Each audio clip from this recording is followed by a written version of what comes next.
guys, Julian here, and today I'm super excited to be showing you how to make minimal house like Ricardo Villalobos. So, as usual, get the project file and samples from this video in the description, and if you're a patron on my Patreon, check that because they'll be available. And let's get started. So the first sound I've got going on here is this kick, which sounds like this. So the way that I made this was by taking an 808 kick. I'll play you the original. That one, and then I just brought it in here and I shortened it using the amplitude envelope. You can see I've set that like that, and I've got a bit of a pitch envelope on it as well. So this is a pretty popular technique in minimal house. I've heard it a ton in Ricardo Villalobos' music.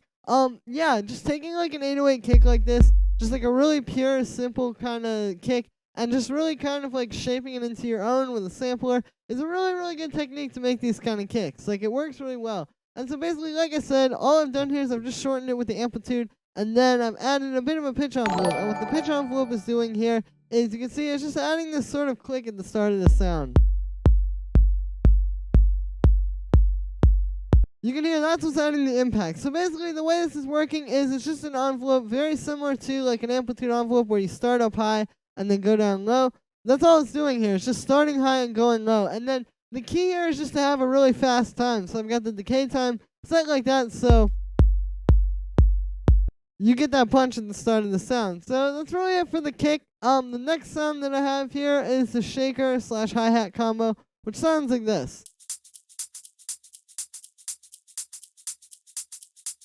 And so what this is it is a combination, as I said, of this shaker and then this hi-hat. And so it's pretty simple. Really, yeah, not really a whole lot to it. Just kind of like a nice shaker. And then I have this hi-hat playing on the upbeats, and then on the second one we've got the little 16th note where the velocity is down and it's swung a little bit. Pretty simple. The only thing here really is just that the key is to find a shaker and a hi-hat that kind of sound really nice together. Like if you hear these, for example, the shaker is very much in the mid-range. Like, it's kind of got that gritty, like mid-rangey sort of texture to it. And then this hi-hat also has kind of like a gritty, more like rough around the edges texture. So again, it's just kind of like finding ones that work together and kind of sound like they're in the same world. And then the only processing I've got going on here is on the shaker. You can see I've got the track delay on that, so I'm just using that to sort of move it over a little bit. If I turn that off and play it with the whole beat, you'll hear it just doesn't really sit in the groove the same way it does when you have that track delay on there. So yeah, you can hear that just works a little bit better. And if you don't know what track delay is, I'll talk about it briefly. So I've used it a lot in my videos, but basically all it is it's this little D icon down here. When you click that, it turns it on. And basically it's just this little dial over here, and what it allows you to do is move the contents of your track over a certain amount of milliseconds. You can also set it to samples. But it allows you to move it over in whichever way you want. Yeah, basically the same as just kind of like doing this. Like, if I just move this over a little bit like that, it's the same thing as doing that. It's just a little bit easier to work with because it's in a dial over here or a knob or whatever you want to call it, as opposed to just like doing it in the arrangement. That can get a little bit confusing sometimes. So then the next thing we have here is this clap, which sounds like this. Pretty simple. It's more just about the type of clap. Like, you can hear it's this kind of like punchy, sort of like minimal like hand clap type of sound. So the next thing we have here are these little FM sounds, which sound like this. So what these are those little kind of like grinding, weird, textury sounds you hear in the track. If I hit play and you listen for them, you'll hear them.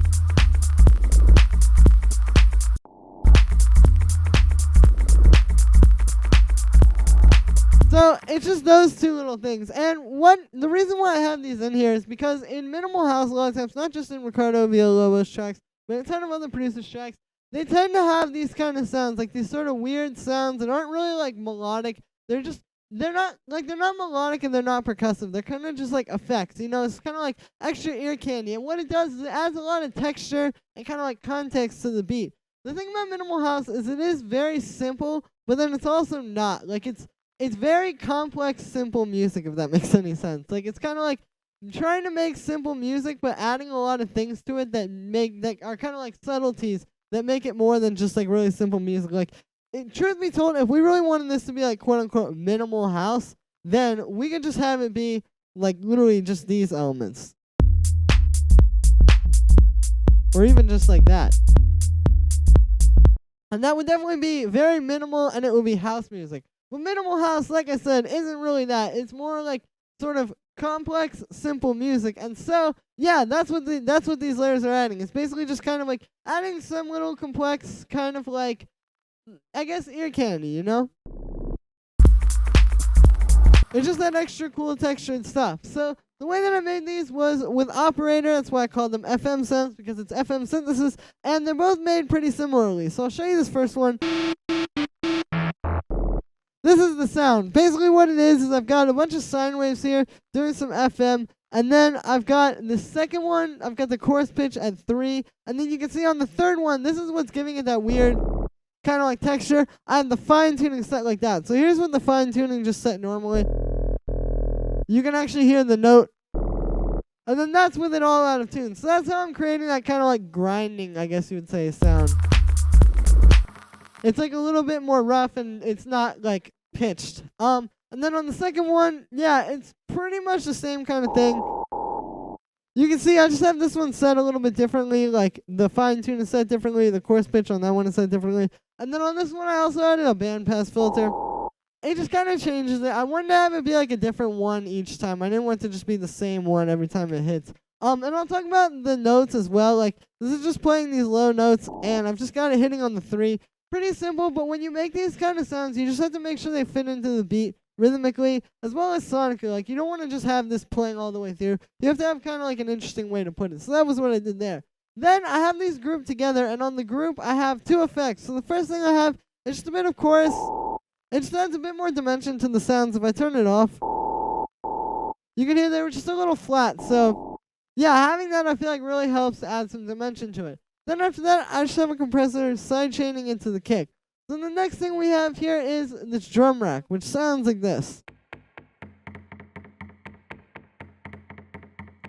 So what this is it's these 2 little percussive sounds, and these are kind of similar to the FM sounds where they're just sort of like background, like subtleties. Like, they're not really super in your face. Honestly, on first listen, you probably thought they were part of the bass line. But, you know, they're just kind of in there to add some texture. If I turn them off,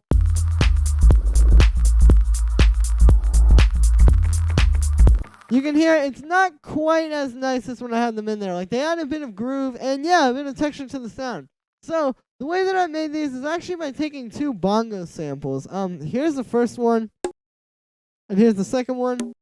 And then what I did was I put them into this drum rack here, so they would just both be in the same place. And then I made this little pattern. So it's just kind of doing this like swung thing. You can see I've got like these 16th notes taken off the grid, same as all those other layers where I did that up there.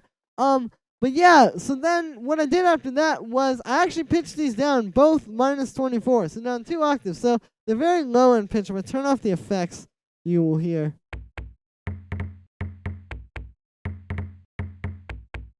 And then once I did that, I just shortened them. So you can see I used the fade out, and then, yeah, just kind of shortened them. And then again, these are just kind of like little, small, sort of minimal percussion sounds that aren't taking up like a whole lot of the mix, but they do add like a bit of punch in the background and a bit more groove to it.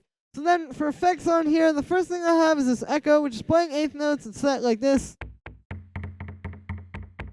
So that just kind of gives this some more like fluidity, I guess you could say. Like, it kind of makes it a bit more fluid and less like abrupt.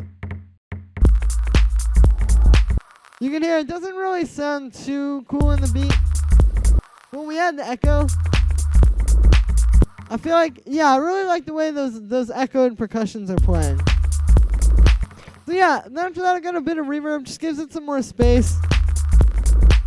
And a bit more of kind of like a distant texture. And then finally, I have an EQ8 cutting out the low end.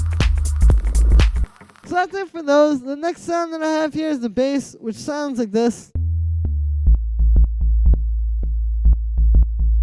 So this is a pretty simple bass. I'll show you the notes. It's just playing this E, and then D, and then it goes down to A, pretty simple, and then the A is playing like this sort of percussive 16-note thing.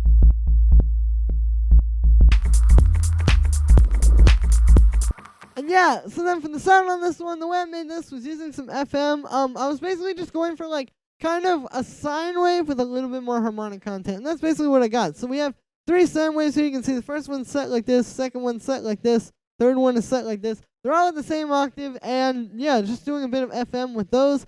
Then I've got those going into this low pass filter, which has a bit of an envelope on it. You can see, pretty simple there. Just kind of giving it a bit more pluckiness. And then finally, I just have the shaper on here, and I've got that set to the soft setting, and I've got the drive all the way up. And yeah, that's just adding more like harmonic content on top of it. If I turn that off,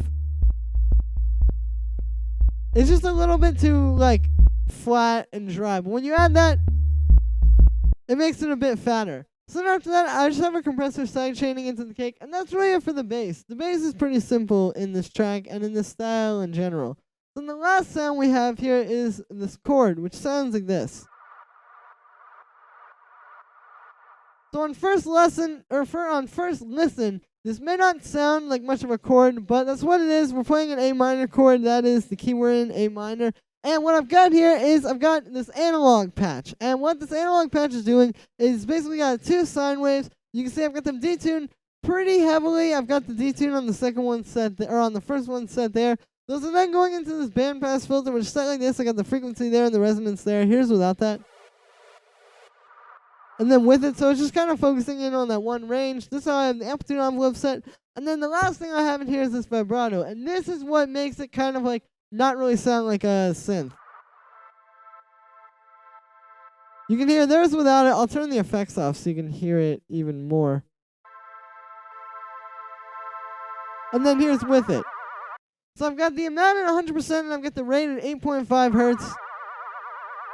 And yeah, it's just creating this weird kind of sound. And so this is a pretty cool kind of like background texture pad, I guess. This is something I heard a lot in Ricardo's music when I was trying to go back and listen to it for this video. He'll have like a sound like this in the background, like that isn't necessarily like a chord or isn't necessarily like a synth, but it's kind of like an effect, you know? It's just kind of like some extra ear candy. It would take the place of having like a drone here or like an ARP in the background or something like that. So then after that, I've got this chorus which is set like this. You can hear that's just really kind of giving it some more space and washing it out a bit more. Then I've got this echo, which you can hear, that's what really makes it sound like a lot more distant. So the goal of this echo and the reverb after it are really just to make this sound really distant. Like if we turn all of these off, you can hear. That doesn't really fit in the track so well. But when you add the echo with the time not synced, it's just kind of set to milliseconds. And then we got some reverb on it. You can hear it kind of fits into the background a little bit more. So then the last effect I have on there is just a compressor side chaining into the kick. So then actually the last sound that we have here is this vinyl noise, which sounds like this.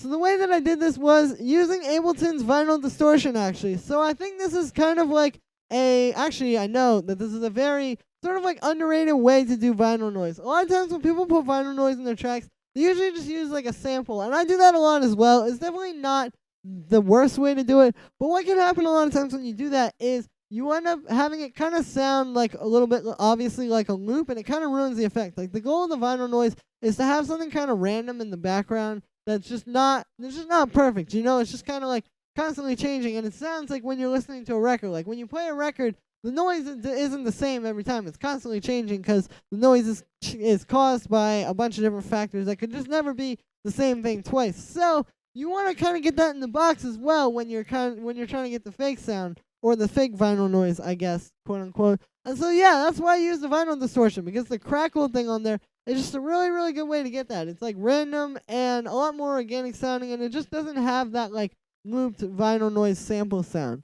So then what I have on there after that vinyl distortion, that's basically it. I just have the volume all the way up. I got the density there. But then what I have after that is I have this gate, and what the gate is doing is I'm side chaining this crackle to the chord here. And the reason why I'm doing that is just because the chord is the one element that's just playing all the way through. You could have it sidechain to literally anything. You could just have like a muted sine wave that's playing that you sidechain it to. And basically what that's saying is when that chorus is when that chord is playing, this will play. And then when the chord stops playing, this will stop playing. So what you're getting here is essentially a way to have this turn off when you stop playing, because if you don't have this, it just keeps playing forever. And you'll just have that going in the background. But when you sidechain it with a gate to one of your things here, there you go. It plays when the track is playing, but it won't play when you stop playing. So that's pretty much it for this one. I just want to show you guys some techniques to make music like Ricardo Villalobos. And yeah, so that's going to be it for today, guys. Make sure to let me know what you think of this video in the comments. And make sure to like this video as well as subscribe. And check out my social media in the description as well. It's also on the screen right now, so you can see it there. Once again, you get the project file and samples from this video in the description. And if you're a patron on my Patreon, check there because they'll be available. Thank you so much, everybody, and I will see you tomorrow with another video.